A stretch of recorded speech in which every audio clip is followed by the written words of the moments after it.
I'm Julian Hook. People know me as Jay, and my book is Exploring Musical Spaces, a Synthesis of Mathematical Approaches. Yeah, so it attempts to be a fairly comprehensive, synthesis of mathematical approaches to music, as the subtitle says. So bringing together a number of different mathematical techniques and how they are applicable in the study of music. And it has a kind of unusual feature in that it sort of bridges the gap between treatise and textbook. It takes a somewhat pedagogical approach to many of these topics and attempts to make them accessible to music scholars who do not have a lot of prior training in mathematics. I would say that in writing the book, actually I really enjoyed writing the exercises, which of course are part of the pedagogical aspect.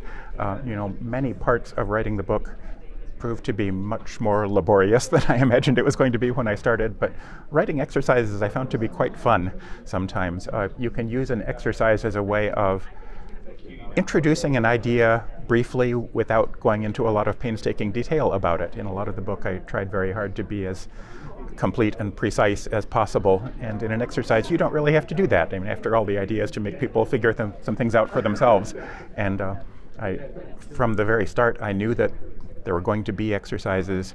I think I had no idea initially how many there were going to end up being because they were so fun and relatively easy to write.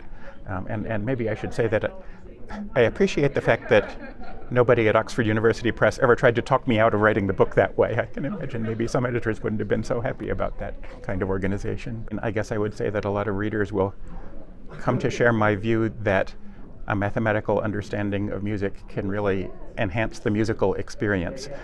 Some people might approach this topic a little bit warily with the idea that thinking about music mathematically could somehow blind you to the beauty of the music, but I don't think that way at all. I think understanding music mathematically doesn't make the music any less beautiful, it makes it more beautiful, and I would love it if some of the readers come away thinking that also. So yeah, the book in a way does try to be a fairly comprehensive coverage of a number of different topics, but it certainly can't claim to be the last word on any of these topics, and I think there are a lot of possible directions that people could go from here.